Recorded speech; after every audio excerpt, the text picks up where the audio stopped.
ആം ആദ്മി പാർട്ടിയിലെ ഏറ്റവും പ്രഗത്ഭനായ ഒരു നേതാവും രാജ്യസഭാ എം പിയുമായ രാഘവ് ചദ്ദ പുള്ളി ബി ജെ പിയിലോട്ട് ചേർന്നു. ആപ്പ് വിട്ട് ബി ജെ പിയിൽ പോയി. അപ്പം ആകെ ഉണ്ടായിരുന്ന ഈ പറയുന്ന ആപ്പിന് രാജ്യസഭയിൽ ഉണ്ടായിരുന്ന ആകെ 10 എം പിമാർ ഉണ്ടായിരുന്നു. അതിലൊപ്പം ഇപ്പം ഈ രാജീവ് ചദ്ദ പോയപ്പം അതിൻ്റെ കൂടെ ബാക്കി കുറച്ച് പേരൂടെ ഇറങ്ങി. മൊത്തം ഇപ്പോൾ 7 പേര് ബി ജെ പിക്കൊപ്പം ചേർന്നിട്ടുണ്ട്. അപ്പോൾ ആകെ 10 പേരുണ്ടായിരുന്നതിൽ 7 പേരും ബി ജെ പിക്കൊപ്പം ചേർന്നു. ശരിക്കും നമുക്കിതിനെ ഒറ്റ നോട്ടത്തിൽ പറയാം, ആപ്പിൻ്റെ തകർച്ച എന്ന് പറയാം, ബി ജെ പിയുടെ വളർച്ചയും. തീർച്ചയായിട്ടും അതിന് അങ്ങനെ പറയാൻ പറ്റൂ. ആം ആദ്മി പാർട്ടി കാര്യം രാഘവ് ചദ്ദയുടെ ഒരു ഗുണമെന്ന് വെച്ച് കഴിഞ്ഞാൽ എന്നറിയോ, അദ്ദേഹത്തിന്റെ വളരെ ചെറുപ്പമാണ് രാഘവ് ചദ്ദ. എനിക്ക് തോന്നുന്നു അദ്ദേഹത്തെ സംബന്ധിച്ചിടത്തോളം ഒരു 37 38 ആ പ്രായമൊക്കെ ഉള്ളൂ, ചെറുപ്പമാണ് ആ പ്രായം എന്ന് പറയുമ്പോൾ. അങ്ങനെയുള്ള രാഘവ് ചദ്ദ ശരിക്കും പഞ്ചാബിൽ മാത്രമാണ് ഇപ്പം ശരിക്കും ആം ആദ്മി പാർട്ടി ഉള്ളത്. ബാക്കി ഡൽഹിയിലുണ്ടായിരുന്നത് രേഖാ ഗുപ്ത വന്നതോടുകൂടി ഡൽഹിയിൽ പോകാനുള്ള പ്രധാനപ്പെട്ട കാരണം നമുക്കറിയാം. അവിടെ ഉണ്ടായിരുന്ന എന്താ പറയുക, മനീഷ് സിസോദിയ അടക്കമുള്ളവരുമായിട്ട് ബന്ധപ്പെട്ട് അരവിന്ദ് കെജ്രിവാൾ അടക്കമുള്ളവരുമായി ബന്ധപ്പെട്ടുകൊണ്ട് അവിടെ ഉയർന്നു വന്ന മദ്യനയ കേസിലെ അഴിമതിയായിരുന്നു. എന്നാൽ അങ്ങനെ ഒരു വലിയ കോടിക്കണക്കിന് രൂപയുടെ നല്ല തുകയുടെ ഒരു അഴിമതിയായിരുന്നു. അപ്പോൾ ആ അഴിമതി കേസുമായി ബന്ധപ്പെട്ടുകൊണ്ട് ഇതുമായി ബന്ധപ്പെട്ട് ആരോപണം ഉയർത്തിക്കൊണ്ട് രംഗത്തേക്ക് വന്നത് കോൺഗ്രസ് ആണ്. അവിടുത്തെ ഡൽഹി DCCയിൽ നിന്നാണ് ഇതുമായി ബന്ധപ്പെട്ടുകൊണ്ട് പരാതി ഉയരുന്നതും ഈ പരാതി പുട്ടപ്പ് ചെയ്യുകയും അങ്ങനെ ബി ജെ പിയിലെത്തുകയും ബി ജെ പിക്ക് ഇത് വലിയൊരു ആയുധമായി മാറുകയും ചെയ്തു എന്നുള്ളതാണ്. അങ്ങനെയാണ് ആം ആദ്മി പാർട്ടിയിലെ അരവിന്ദ് കെജ്രിവാളിനെ തിഹാർ ജയിലിലേക്ക് മാറ്റുന്നു. പിന്നീട് അദ്ദേഹം ലോക്സഭാ തെരഞ്ഞെടുപ്പ് സമയത്ത് വലിയ ആരവത്തോടു കൂടിയാണ് അദ്ദേഹം തിരിച്ചെത്തുന്നത്. പക്ഷെ അപ്പോഴേക്കും ഡൽഹി ഏറെക്കുറെ ബി ജെ പിയുടെ കയ്യിലേക്ക് പോയി കഴിഞ്ഞിരുന്നു. അപ്പം ഇവിടെ നമ്മൾ മനസ്സിലാക്കേണ്ടത് രാഘവ് ചദ്ദ എന്ന് പറഞ്ഞാൽ അദ്ദേഹത്തിന് ഇടയ്ക്കുണ്ടായ ഒരു രാഷ്ട്രീയ മാറ്റം അദ്ദേഹത്തെ പാർലമെന്ററി അംഗത്വത്തിൽ നിന്ന് പോലും അദ്ദേഹത്തെ വിലക്കുന്ന തരത്തിലേക്കൊക്കെ പോയിരുന്നു. അപ്പം അങ്ങനെ വന്നപ്പോൾ തന്നെ അവിടെ ഒരു ചർച്ച വന്നിരുന്നു. ശരിക്കും രാഘവ് ചദ്ദ പോലെയുള്ള ഒരു നേതാക്കൾ, മലിവാൾ പോയിട്ടുണ്ടായിരുന്നു, അതോടൊപ്പം തന്നെ ഈ ഹർഭജൻ സിംഗ്, ഇവരൊക്കെ ബി ജെ പിയിലേക്ക് കൂറുമാറ്റം നടത്തിയ നേതാക്കന്മാരാണ്. ഇവരൊക്കെ എന്തുകൊണ്ടാണ് എന്ന് ചോദിച്ചു കഴിഞ്ഞാൽ ഇനി ഒരിക്കലും നമ്മൾ നോക്കിക്കഴിഞ്ഞാൽ ഉത്തരേന്ത്യൻ രാഷ്ട്രീയത്തിന്റെ ഒരു പ്രധാനപ്പെട്ട പ്രശ്നം അവിടെയാണ് കിടക്കുന്നത്. ഇപ്പം ബീഹാറിൽ തന്നെ കൂട്ടത്തോടെ MLA ബി ജെ പിയിലേക്ക് ചേരുന്ന ഒരു സാഹചര്യം ഉണ്ടായി. പലയിടങ്ങളിലും അതായത് കോൺഗ്രസിന്റെ MLA.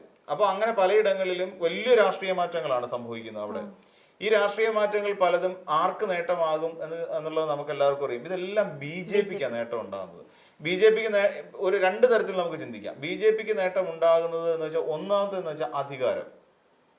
ഇപ്പൊ ഈ പറയുന്ന പോലെ 10 രാജ്യസഭ MP ഇന്ന് പഞ്ചാബിൽ നിന്ന് ആം ആദ്മി പാർട്ടിക്ക് ഉണ്ടാകും. അതിൽ 7 പേരും, അതായത് 3-ൽ 2 എന്ന് പറയുന്ന കണക്കിൽ അവർക്ക് പോയി കഴിഞ്ഞിരിക്കുന്നു. അങ്ങനെ പോയി കഴിഞ്ഞിരിക്കുന്ന ഒരു സാഹചര്യം നിലവിലുണ്ട്. എന്ന് വെച്ചാൽ അവർക്ക് ഇനിയും അവിടെ MP എണ്ണം ആകെപ്പാടെ 3 പേര് മാത്രമാണ്. അതുകൊണ്ട് തന്നെ വലിയ പ്രയോജനമൊന്നും അവർക്കിനിയും രാജ്യസഭ എന്നുള്ള നിലയിൽ കിട്ടില്ല. പിന്നെ ഇതിനകത്ത് നിൽക്കുന്നതുകൊണ്ട് ആം ആദ്മി പാർട്ടി പോലെ ഡൽഹിയിൽ ഏറ്റവും ഭരണസിരാ കേന്ദ്രമായി ഡൽഹിയിലെ ഭരണം നഷ്ടപ്പെട്ട് നിൽക്കുന്ന ഒരു പാർട്ടി പഞ്ചാബിൽ മാത്രമുണ്ട്. ഇപ്പൊ ഹരിയാനയെ സംബന്ധിച്ച് നോക്കുകയാണെങ്കിൽ ഹരിയാനയിൽ നടന്ന തെരഞ്ഞെടുപ്പിൽ പോലും ആം ആദ്മി പാർട്ടിക്ക് കാര്യപ്പെട്ട ഒരു മുന്നേറ്റം ഉണ്ടാക്കാൻ സാധിച്ചില്ല. ഒരിടത്തും ഈ പറയുന്ന 3 സ്ഥലങ്ങളിൽ മാത്രമാണ് ആം ആദ്മി പാർട്ടി ശക്തമായ നിലയിൽ ഉണ്ടായിരുന്നത്. അതോടുകൂടി ഇന്ത്യ എന്ന് പറയുന്ന മുന്നണി തകർന്നടിഞ്ഞു. ഇന്ത്യ മുന്നണി തകർന്നടിഞ്ഞതോടുകൂടി ഇനിയും ഒരു രാഷ്ട്രീയത്തിൽ വ്യക്തതയില്ല എന്നുള്ള കാര്യം ഇവർക്കെല്ലാം ബോധ്യപ്പെട്ടു. തന്നെയല്ല, ചെറുപ്പമായി നിൽക്കുന്ന തന്നെ പോലുള്ള ആൾക്കാർ വീണ്ടും ഈ ആം ആദ്മി പാർട്ടിക്ക് വേണ്ടി കിടന്നിട്ട് കാര്യമുണ്ടോ? ഇല്ല. പിന്നെ അദ്ദേഹം പറയുന്നത് ഈ പറയുന്ന ആം ആദ്മി പാർട്ടി എന്തിനാണ് രൂപം കൊണ്ടത് എന്നുള്ളൊരു ചോദ്യമുണ്ട്. ആം ആദ്മി പാർട്ടി രൂപം കൊള്ളുന്ന സമയത്ത് ഇവിടുത്തെ രാഷ്ട്രീയത്തിൽ ഉള്ള മലിനതകളെ മാറ്റാൻ വേണ്ടി ആം ആദ്മി പാർട്ടിയുടെ രൂപം കൊള്ളലിന് ഒരു പ്രധാന പങ്ക് വഹിച്ച ഒരു കാര്യം എന്ന് വെച്ച് കഴിഞ്ഞാൽ നമ്മുടെ രാജ്യത്ത് 2G സ്പെക്ട്രം പോലെയുള്ള ഒരു അഴിമതി ഇവിടെ നടന്നിരുന്നു. ഭയങ്കര കോടിക്കണക്കിന് രൂപയുടെ അഴിമതിയായിരുന്നു. 2000 കോടിയിലധികം രൂപയുടെ അഴിമതി നടന്ന ഒന്നായിരുന്നു 2G സ്പെക്ട്രം അഴിമതി. ഇതിന്റെ ലേലവുമായി ബന്ധപ്പെട്ട് നടന്ന അഴിമതി. അപ്പോൾ അങ്ങനെ UPA മന്ത്രിസഭ അടക്കമുള്ള പലതും ഇവിടെ ഒരു വലിയ തോതിൽ അഴിമതി നടത്തിക്കൊണ്ട് ശക്തമായി, നമുക്കറിയാം വാജ്പേയിയുടെ കാലത്തും അഴിമതി നടന്നിട്ടുണ്ട്. അന്ന് നടന്ന യുദ്ധസമയത്ത് അന്ന് അവരെ കൊണ്ടുപോകാൻ വേണ്ടിയിട്ട് കാസ്കറ്റ് മേടിച്ചതിനകത്ത് പോലും, ശവപ്പെട്ടി വാങ്ങിയതിനകത്ത് പോലും അഴിമതി നടത്തിയ ആളുകളാണ് ശരിക്കും BJPയിൽ ഉണ്ടായിരുന്നത് അന്ന്. പിന്നെ അതിനുശേഷം UPA സർക്കാർ വീണ്ടും അധികാരത്തിൽ വന്നതിന് ശേഷമാണ് ഈ രീതിയിലുള്ള അഴിമതികൾ, 2G സ്പെക്ട്രം അഴിമതിയൊക്കെ വന്ന് ഇവിടെ ആകെ നാണം കെട്ട് നാറി നിൽക്കുന്ന ആ സാഹചര്യത്തിൽ അഴിമതി വിരുദ്ധത മുഖമുദ്രയാക്കിക്കൊണ്ടാണ് ശരിക്കും ആം ആദ്മി പോലെ ഒരു പാർട്ടി ഉദയം ചെയ്യുന്നത്. അതൊന്ന് അരവിന്ദ് കെജ്രിവാളിനെ പോലെയുള്ളൊരു സിവിൽ സർവന്റ് ഇതിലേക്ക് ഇറങ്ങി വന്ന സാഹചര്യത്തിൽ എല്ലാവരും അതിനെ വലിയ പ്രതീക്ഷയോടാണ് ഉറ്റുനോക്കിയത്. ലോക്പാൽ ബില്ലും ഒക്കെ ആയിട്ട് ബന്ധപ്പെട്ടുകൊണ്ട് വലിയ ചലനമുണ്ടാക്കി. പക്ഷെ ആ ചലനം പിന്നീട് വന്ന ഈ അവസാന നാളുകളിലേക്ക് എത്തിയപ്പോൾ ഡൽഹിയിൽ ഈ പറയുന്ന അഴിമതിക്കും സ്വജനപക്ഷപാതത്തിനും ഇവിടുത്തെ അതിനൊക്കെ എതിര് നിന്ന ആം ആദ്മി പാർട്ടി ഒടുവിൽ ഇല്ലാതെയായി മാറുകയും അതിന്റെ എന്താ പറയാ അതിന്റെ ഒരു പ്രസക്തിയിൽ നിന്ന് പിന്നോട്ട് പോവുകയും ചെയ്തു. അഴിമതി വിരുദ്ധതയായിരുന്നു അതിന്റെ മുഖമുദ്രയെങ്കിൽ പിന്നീട് അത് അഴിമതിയിൽ മുങ്ങിക്കുളിച്ച് നിൽക്കുന്ന ഒരു അവസ്ഥയിലേക്കാണ് നമുക്ക് കാണാൻ കഴിയുന്നത്. ഈ പറയുന്ന അരവിന്ദ് കെജ്രിവാൾ താമസിച്ചുകൊണ്ടിരുന്ന ഡൽഹിയിലെ ഔദ്യോഗിക വസതി പോലും മോടി പിടിപ്പിക്കുന്നതിന് കോടിക്കണക്കിന് രൂപ അനധികൃതമായി ചെലവാക്കിയെന്നടക്കമുള്ള വാർത്തകൾ പുറത്തേക്ക് വരികയും ചെയ്തു.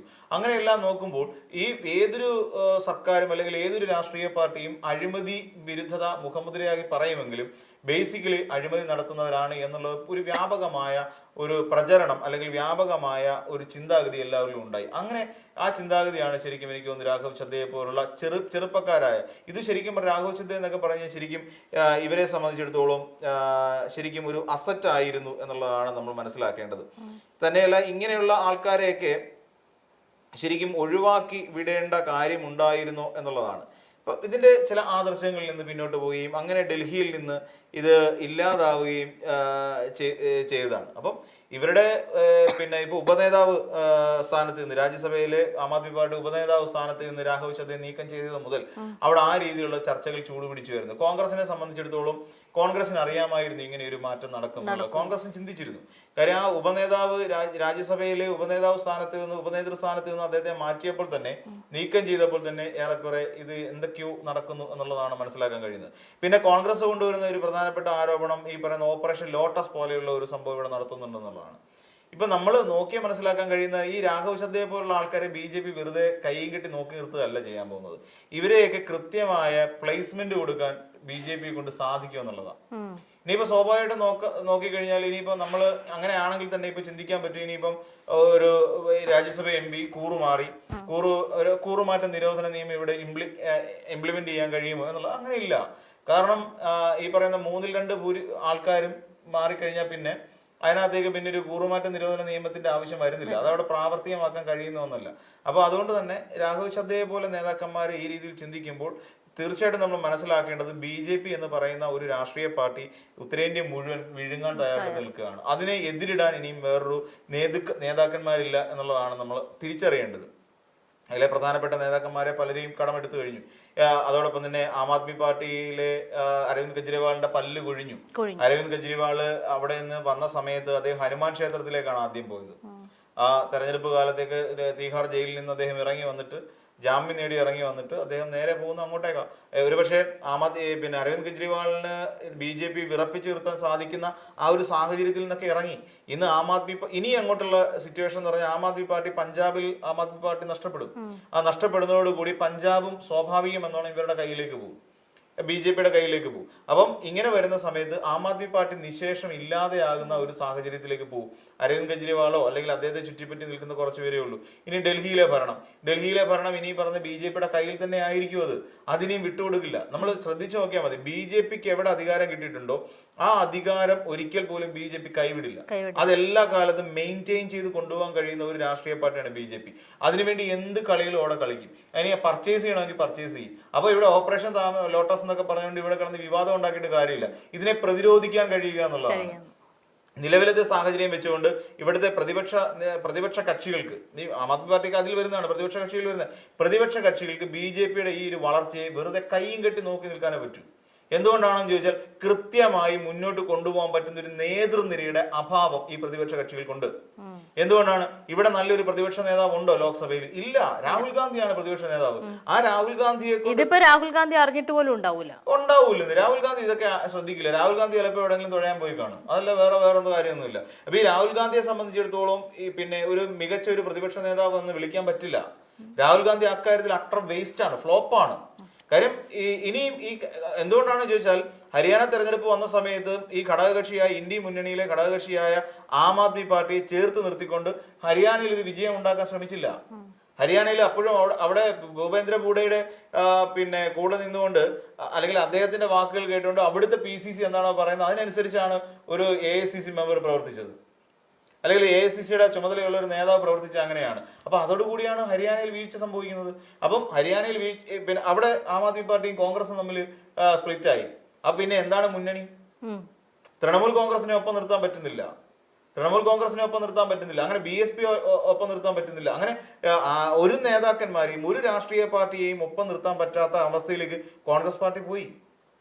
അല്ലായിരുന്നെങ്കിൽ കൃത്യമായി ഇതിനെയൊക്കെ കോർഡിനേറ്റ് ചെയ്ത് കൊണ്ടുപോകാൻ പറ്റുന്ന ഒരു പ്രതിപക്ഷ നേതാവായിരുന്നു, അല്ലെ ഇന്ത്യ മുന്നണി രൂപീകരിച്ച സമയത്ത് അദ്ദേഹത്തിന് അങ്ങനെ ഒരു വിഷൻ ഉണ്ടായിരുന്നെങ്കിൽ ഒരിക്കൽ പോലും വീണ്ടും ഇപ്പൊ മികച്ച നേട്ടമല്ലായിരുന്നു ഇത്തവണ ലോക്സഭാ തെരഞ്ഞെടുപ്പിൽ ഉണ്ടാക്കിയത്. ഇന്ത്യ മുന്നണി എന്ന് പറയുന്ന മുന്നണി ഇന്നപ്പോ വലിയ മുന്നേറ്റം നടത്തി. പക്ഷെ എന്തുകൊണ്ടാണ് ആ മുന്നേറ്റം വളരെ പെട്ടെന്ന് ഇല്ലാതായി, സ്കാറ്റർ ചെയ്തു പോയില്ലേ? എല്ലാം പിന്നെ ഈ പറയുന്ന രാഷ്ട്രീയ പാർട്ടികളും പല വഴിക്ക് പോയില്ലേ? കാരണം ഒന്ന് തന്നെയാണ്, അതിനെ നിലനിർത്തിക്കൊണ്ടു പോകാനും അതിനെ ചേർത്ത് പിടിച്ച് ഒറ്റക്കെട്ടായി കൊണ്ടുപോകാനുമുള്ള രാഷ്ട്രീയ പാർട്ടി അല്ലെങ്കിൽ ആ ഒരു നേതൃത്വത്തിന്റെ ഇച്ഛാശക്തിയുടെ അഭാവമാണ് ഈ പറയുന്ന രാഘവ് ചദ്ദയെ പോലുള്ള നേതാക്കന്മാർ പലരും പാർട്ടി വിട്ടു പോകുമ്പോൾ ഇങ്ങനെ കയ്യും കെട്ടി നോക്കിക്കേണ്ടി വരുന്നത്.